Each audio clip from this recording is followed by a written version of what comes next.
Assalamualaikum warahmatullahi wabarakatuh. Waalaikumsalam warahmatullahi wabarakatuh.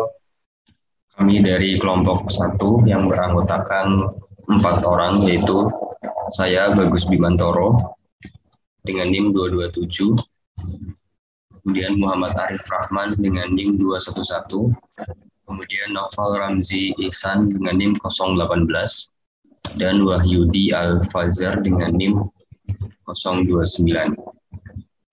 Di sini kami akan mempresentasikan mengenai paper 1 dan juga paper 2, di mana paper 1 itu berjudul Tekanan Institusional dalam Praktik Tata Kelola Badan Usaha Milik Desa.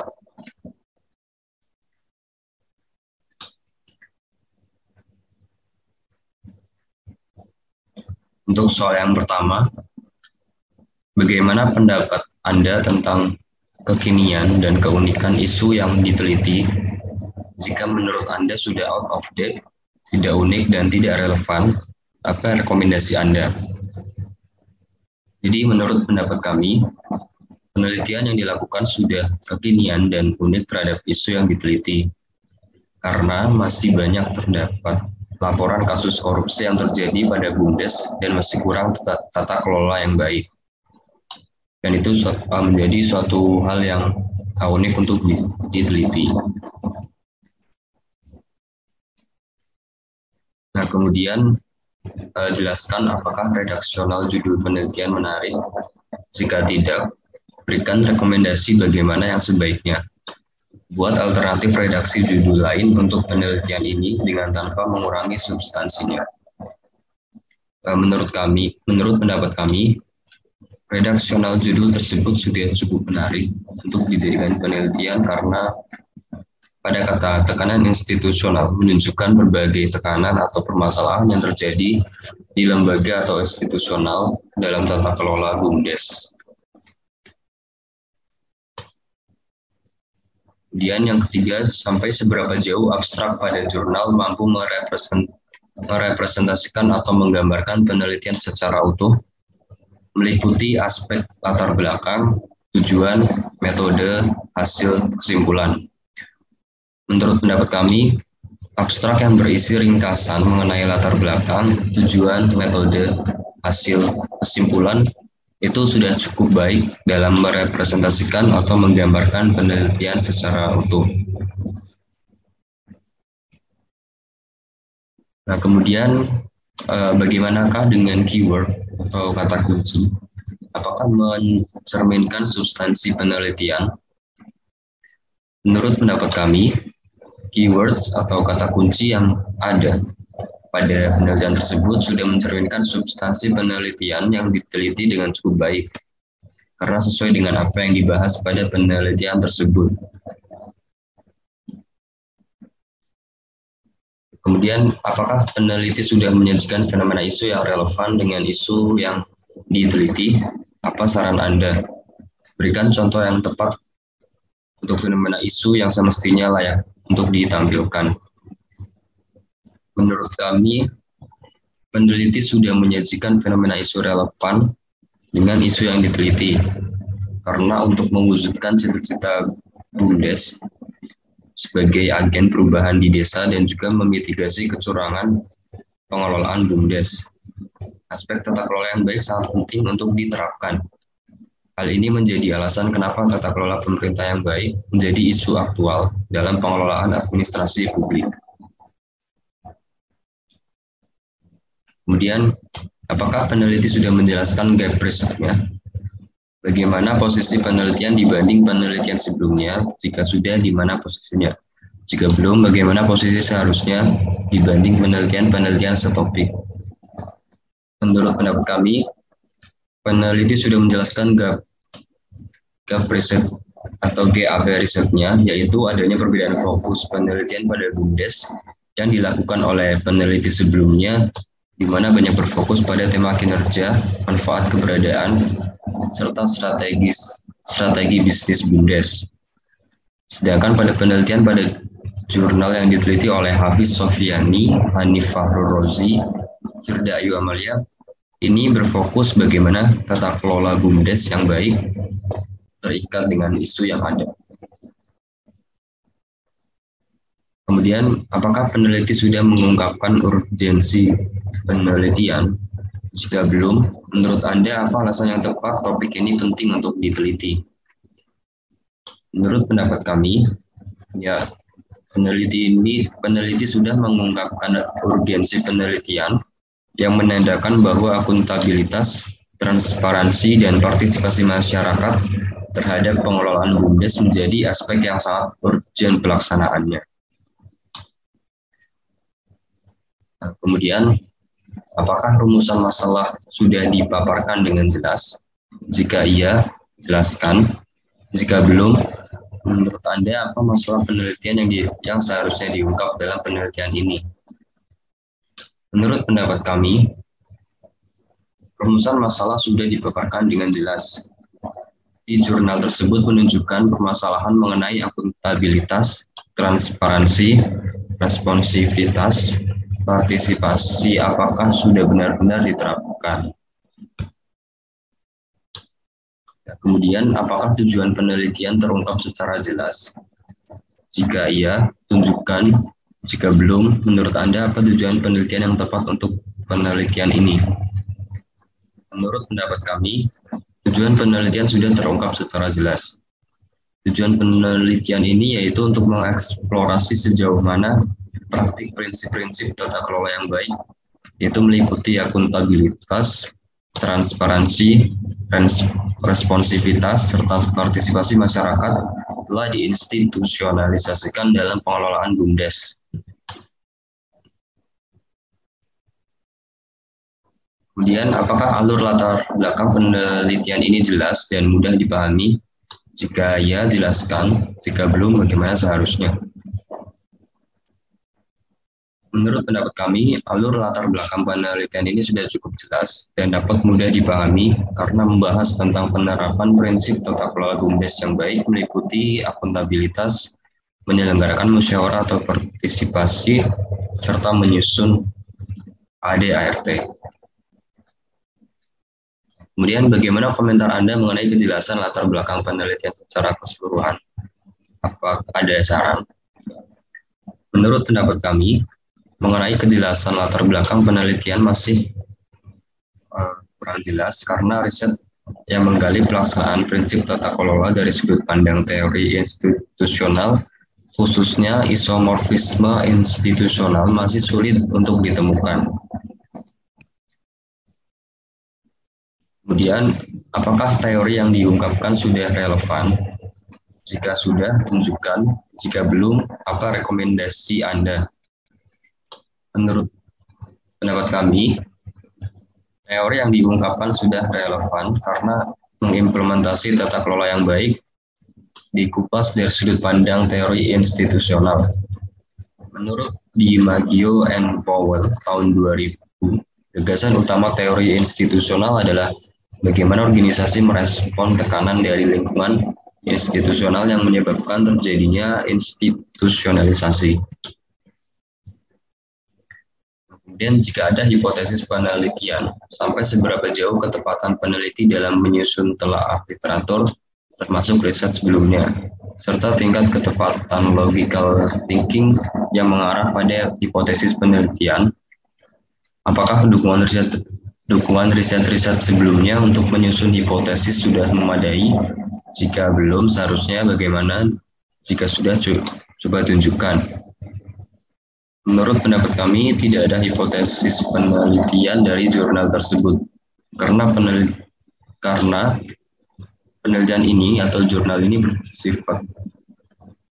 karena penelitian ini bersifat kualitatif, yaitu menggunakan data berdasarkan hasil wawancara. Kemudian, apakah penelitian ini harus ada model penelitian? Jika iya, sampai seberapa jauh ketepatan peneliti dalam menyusun model penelitian yang mampu memecahkan atau menjawab research problem? Jika tidak, mengapa? Menurut pendapat kami, tidak Penelitian ini tidak harus menggunakan model penelitian karena dalam memecahkan atau menjawab research problem sudah dilakukan pada wawancara. Kemudian akan dijelaskan oleh Saudara Muhammad Arif Rahman.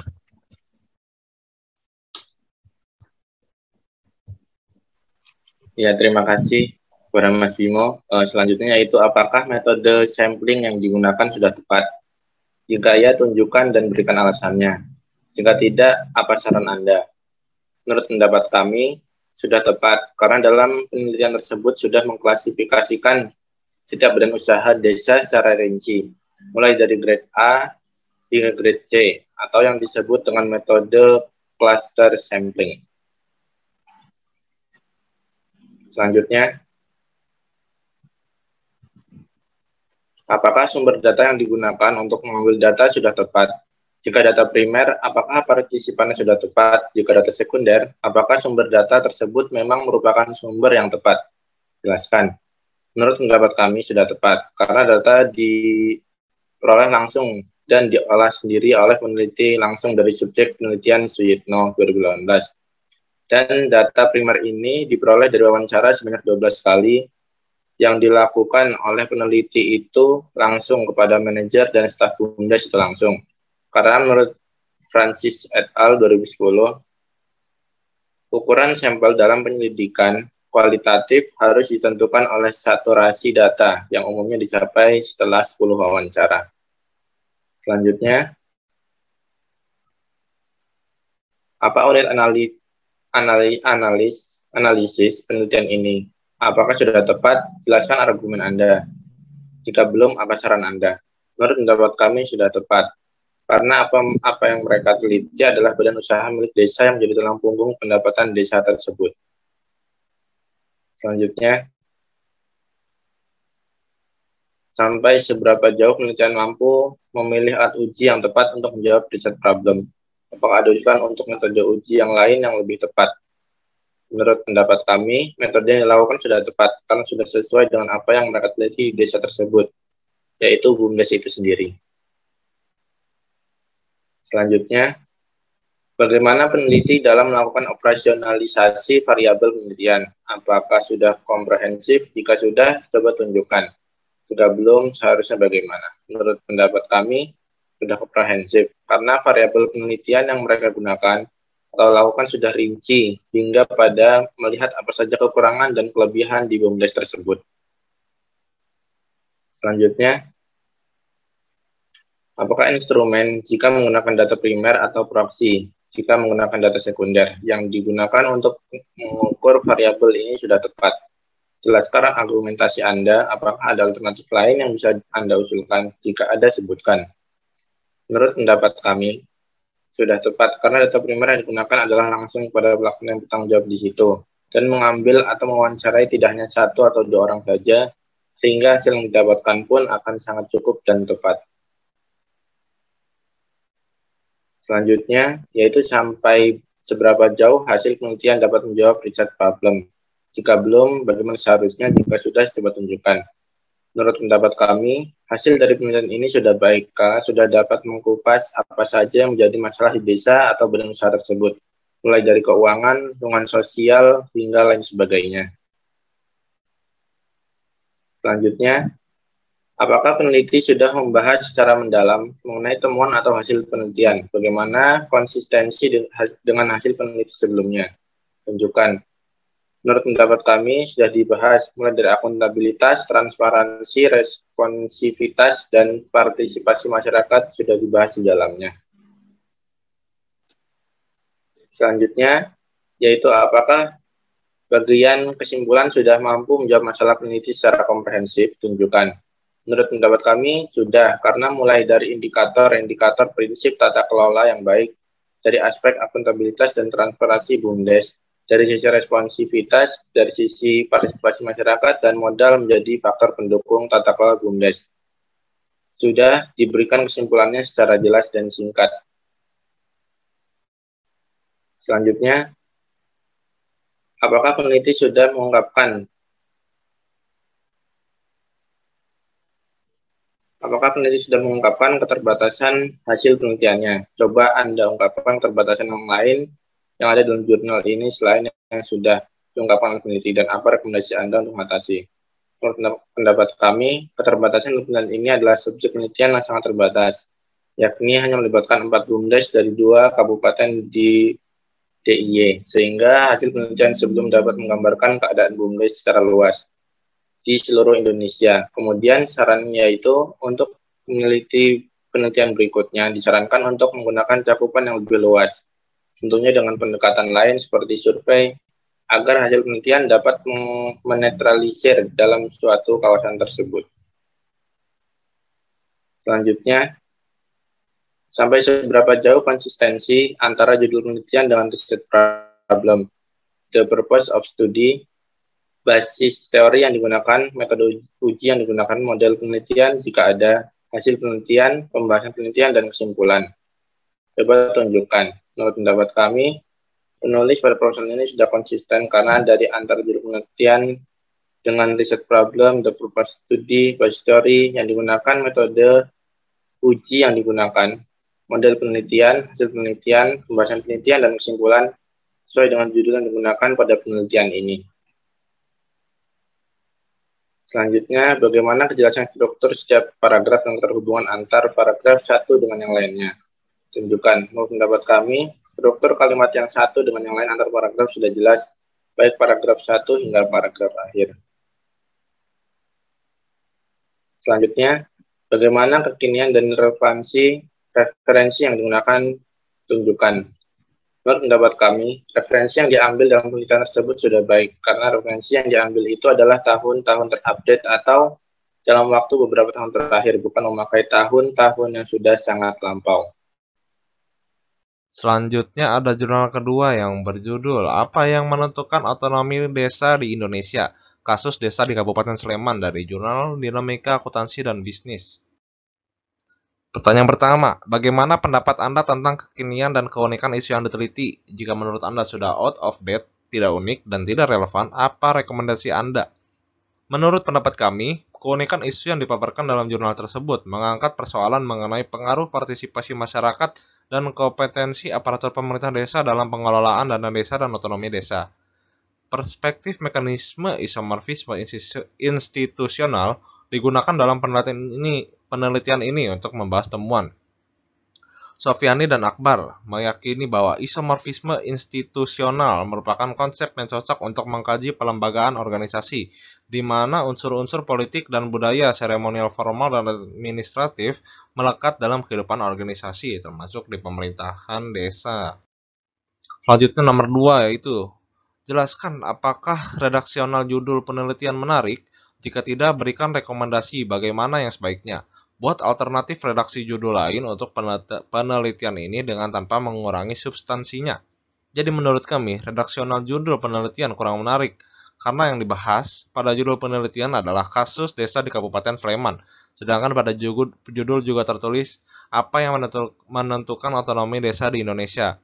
Sebaiknya judulnya adalah apa yang menentukan otonomi desa khususnya di Kabupaten Sleman, karena kasus yang dibahas hanya Kabupaten Sleman saja.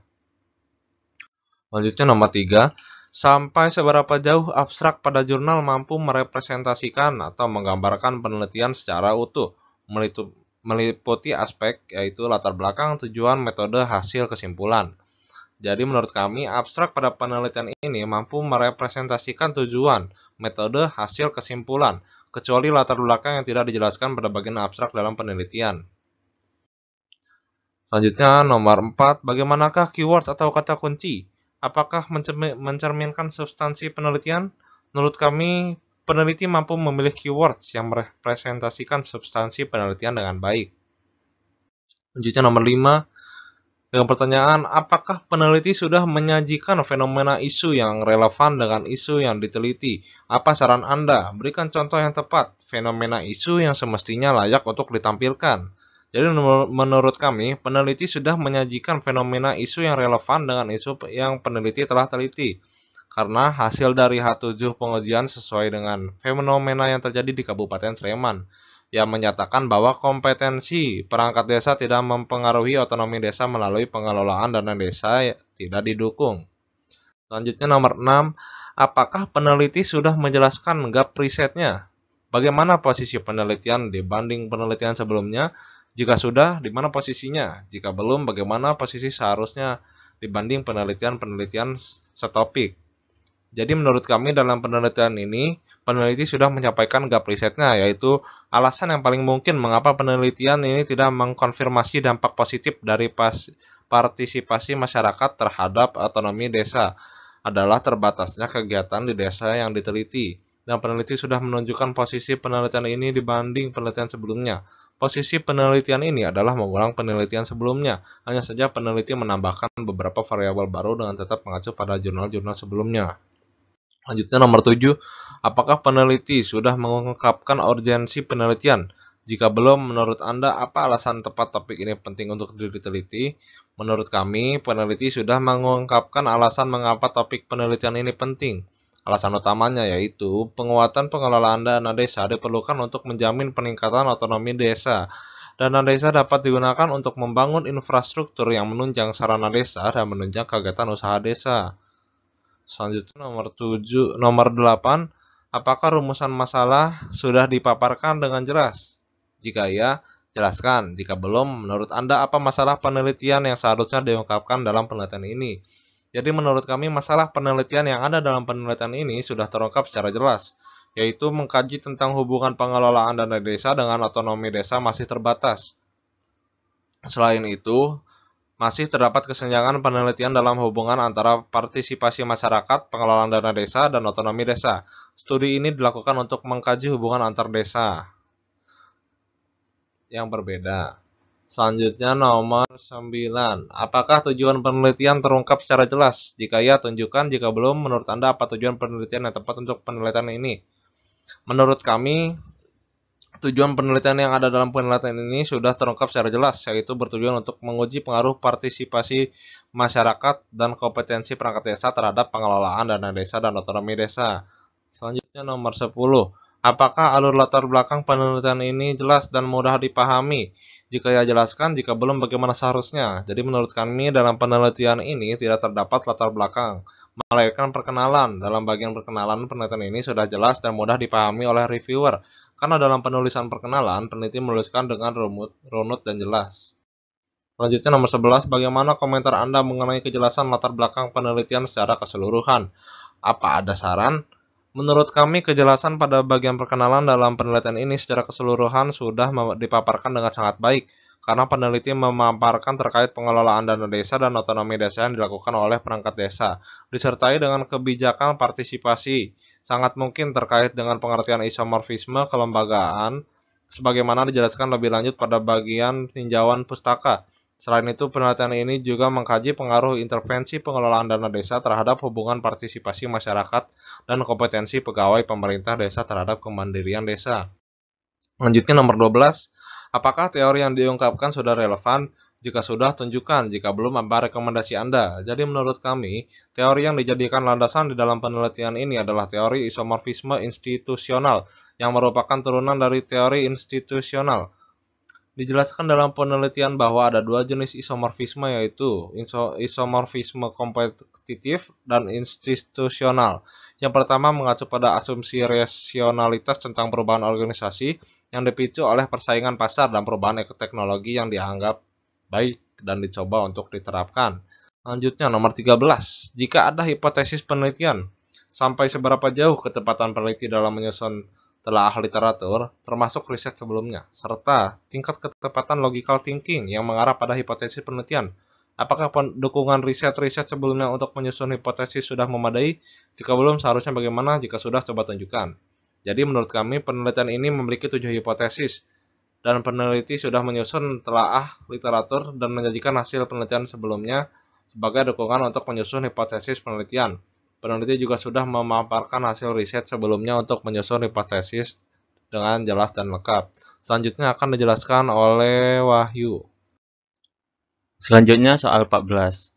Sampai seberapa jauh ketepatan peneliti dalam menyusun modal penelitian yang mampu memecahkan atau menjawab research problem? Jika tidak, mengapa?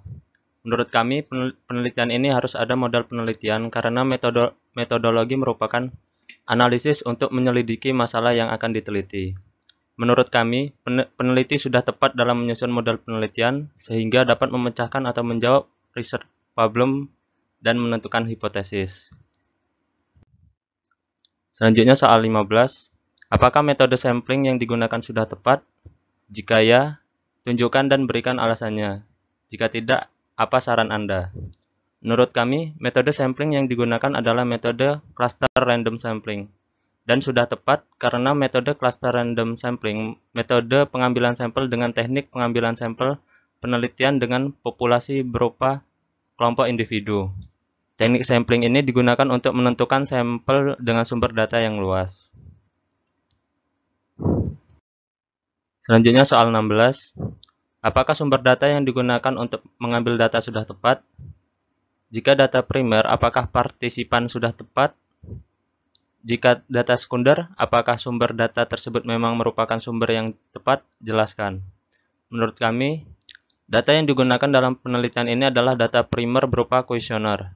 Survei dilakukan pada bulan September 2018 hingga Januari 2019.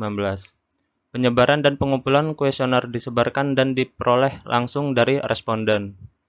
Kuesioner bersifat tertutup dan terdiri dari pertanyaan-pertanyaan positif. Selanjutnya soal 17. Apa unit analisis penelitian ini? Apakah sudah tepat? Jelaskan argumen Anda. Jika belum, apa saran Anda? Menurut kami, unit analisis di dalam penelitian ini sudah tepat, yaitu menggunakan unit wilayah, yaitu desa di Kabupaten Sleman. Argumentasi dari kami adalah karena yang diteliti adalah apa yang menentukan otonomi desa di Indonesia. Maka dari itu sudah tepat apabila unit analisis yang diambil adalah desa yang berada di Kabupaten Sleman yang dijadikan sebagai studi kasus. Selanjutnya soal 18. Seberapa jauh peneliti mampu memilih alat uji yang tepat untuk menjawab research problem? Apakah ada usulan Anda metode uji yang lain yang lebih tepat?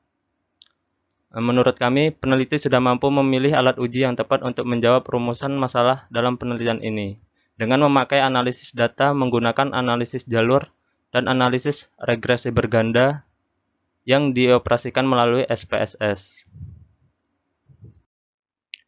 Selanjutnya soal 19. Bagaimana peneliti dalam melakukan operasionalisasi variabel penelitian? Apakah sudah komprehensif? Jika sudah, coba tunjukkan. Jika belum, seharusnya bagaimana?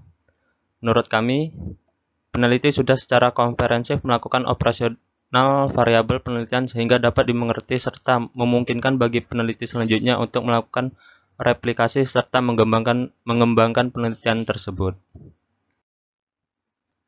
Soal 20. Apakah instrumen jika menggunakan data primer atau proxy jika menggunakan data sekunder yang digunakan untuk mengukur variabel ini sudah tepat? Jelaskan argumen Anda. Apakah ada alternatif lain yang bisa Anda usulkan? Jika ada, sebutkan.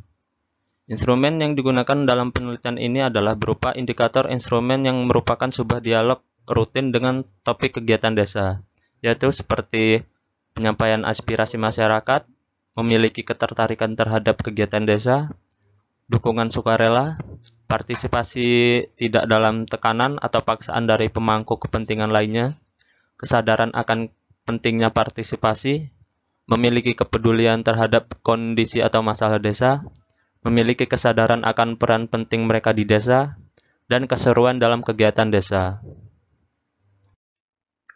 Selanjutnya soal 21.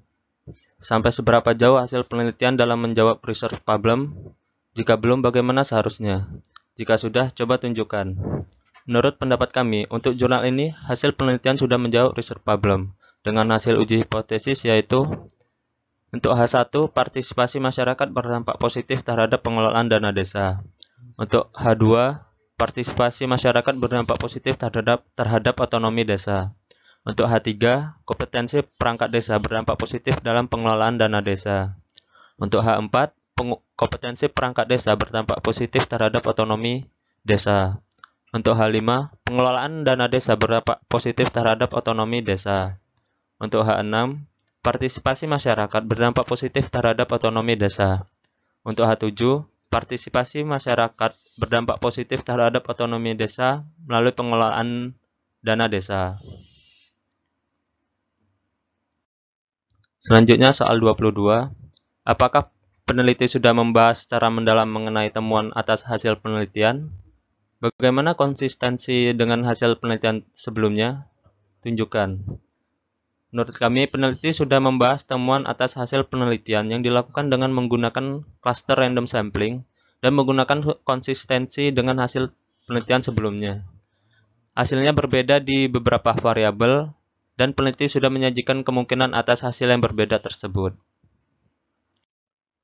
Selanjutnya soal 23.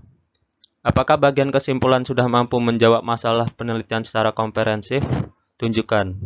Menurut kami, kesimpulan yang disajikan dalam penelitian ini adalah bahwa penelitian ini menemukan bahwa kompetensi aparat pemerintah desa hanya berpengaruh signifikan terhadap kemandirian desa secara langsung. Implikasi penting dari penelitian ini adalah menguatkan argumentasi bahwa di era reformasi desa otonomi saat ini, kompetensi aparatur desa sangat penting. Oleh karena itu, hasil dan kesimpulan yang diperoleh dalam penelitian ini tidak dapat diterapkan atau direalisasikan untuk semua wilayah perdesaan di Indonesia. Selanjutnya soal 24. Apakah peneliti sudah menggunakan keterbatasan hasil penelitiannya? Coba Anda ungkapkan keterbatasan yang lain yang ada dalam jurnal ini selain yang sudah diungkapkan oleh peneliti. Dan apa rekomendasi Anda untuk mengatasi keterbatasan tersebut? Menurut kami, dalam penelitian tersebut, peneliti sudah cukup mengungkapkan keterbatasan hasil penelitiannya. Selanjutnya soal 25.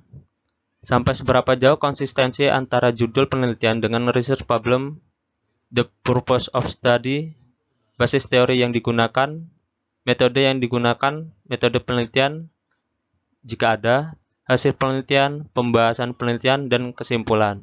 Coba tunjukkan.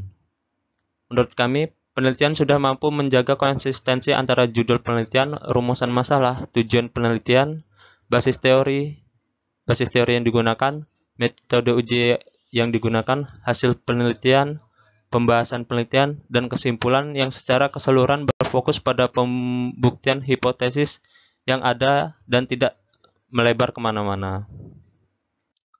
Selanjutnya, soal 26. Bagaimana kejelasan struktur kalimat tiap paragraf dan keterhubungan antara paragraf yang satu dengan yang lainnya? Tunjukkan. Menurut kami, kejelasan struktur kalimat tiap paragraf dan keterhubungan antara paragraf dalam penelitian ini sudah baik, jelas, terstruktur, dan tidak membingungkan pembaca. Kami tunjukkan seperti salah satu paragraf dalam penelitian ini. Pengelolaan dana desa merupakan proses pengelolaan yang dimulai dari perencanaan dengan melibatkan seluruh lapisan masyarakat untuk mewujudkan pembangunan yang partisipatif dan mampu menampung aspirasi masyarakat desa. Dana desa dikelola oleh pemerintah desa dengan melibatkan aparat desa dan juga masyarakat desa, menurut Sofianto tahun 2017. Dalam penelitian ini, pengelolaan dana desa dianggap sebagai variabel mediasi dan intervening. Untuk mengukur variabel tersebut digunakan instrumen yang dikembangkan oleh Munti dan Fahlevi dengan indikator berupa efektivitas, efisien, keekonomian, dan pelaporan yang memadai. Selanjutnya, soal yang ke-27. Bagaimana kekinian dan referensi yang digunakan? Tunjukkan. Menurut kami, penelitian ini sudah cukup kekinian dan referensi yang digunakan masih relevan, akan tetapi hanya beberapa jurnal dan paper saja yang tampak masih dalam konteks kekinian atau di bawah 2015. Seperti bisa dilihat di bawah ini, banyak yang masih di bawah 2015. Ya, mungkin itu saja yang bisa kami sampaikan. Kurang lebihnya mohon maaf. Saya akhiri. Wassalamualaikum warahmatullahi wabarakatuh.